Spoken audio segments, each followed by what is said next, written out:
বাবা সাহেব বিতর্কে উত্তাল দেশ, তড়িঘড়ি সাফাই দিতে ময়দানে মোদির শাহ, পাল্টা আক্রমণের স্ট্র্যাটেজি। কিন্তু কেন দ্রুত এই ইস্যুতে সামলাতে মরিয়া হয়ে উঠল কেন্দ্রের শাসক দল? তবে কি দলিত ভোট অঙ্কের চাপেই দিশেহারা গেরুয়া শিবির? বাবা সাহেব আম্বেদকর ইস্যুতে অচলাবস্থা সংসদে, বিতর্ক দেশে জুড়ে। স্বরাষ্ট্রমন্ত্রী অমিত শাহর পদত্যাগ এবং ক্ষমা চাওয়ার দাবিতে মরিয়া বিরোধী পক্ষ। চাপে পড়ে ময়দানে টিম মোদি। মাঠে নেমে পড়েছেন কেন্দ্রের মন্ত্রী এবং বিজেপির সব স্তরের নেতারা। কংগ্রেসের দাবি আদানি ইস্যু থেকে মুখ ঘোরানোর চেষ্টা। इन्होंने अंबेडकर जी का अपमान किया है, उसकी अपॉलॉजी होनी चाहिए और रिजाइन करना चाहिए होम मिनिस्टर को।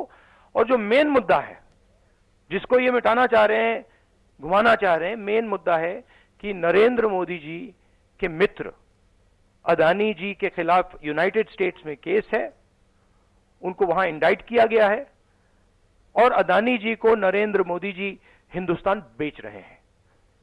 ये मेन मुद्दा है और इसकी डिस्कशन ये लोग नहीं चाहते हैं। বাবা সাহেব আম্বেদকরকে জড়িয়ে অমিত শাহর বিতর্কিত মন্তব্য নিয়ে মুখ খুললেন তৃণমূল সুপ্রিমো মমতা বন্দ্যোপাধ্যায়।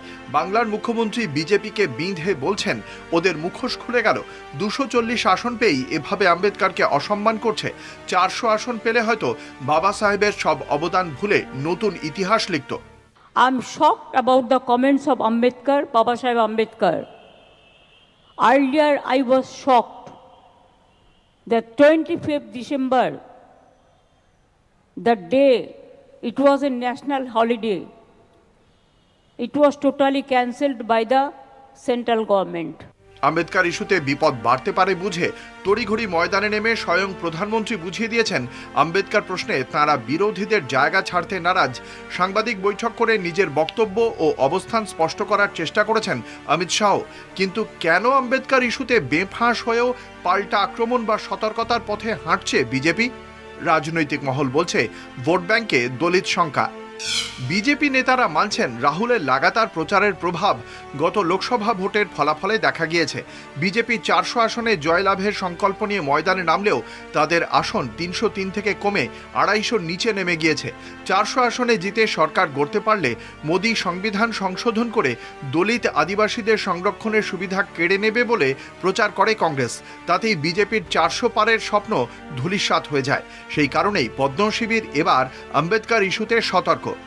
স্বয়ং প্রধানমন্ত্রী ময়দানে নেমেছেন মানুষকে বোঝাতে যে কংগ্রেস আদৌ সংবিধান প্রণেতাদের অন্যতম এই স্বাধীনতা সংগ্রামীকে মর্যাদা দেয়নি, তাকে দুবার ভোটে হারিয়েছে। এখন ভোটের স্বার্থে আম্বেদকর ভজনায় নেমেছে। আম্বেদকরকে নিয়ে মোদি তথা বিজেপি শিবিরের আরও এক চিন্তা, রাহুল গান্ধীর কাস্ট সেন্সাসের ঘোষণা।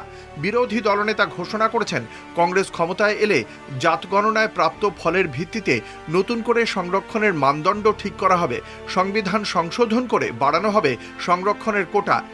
বিজেপির আশঙ্কা, কংগ্রেস তাদের নয়া রণনীতিতে সফল হলে বাধার মুখে পড়বে হিন্দুত্বের চাদরে হিন্দু ঐক্য গড়ার প্রচেষ্টা। জাত নির্বিশেষে তারা হিন্দুদের বৃহৎ অংশকে এক ছাতার তলায় আনতে সক্ষম হলেও তা ভেঙে যেতে পারে। হিন্দুত্বের চাদর বিছিয়ে তৈরি হিন্দু ঐক্য অটুট রাখতে কাস্ট সেন্সাস নিয়েও তাই গেরুয়া শিবির ভাবনা চিন্তা করছে।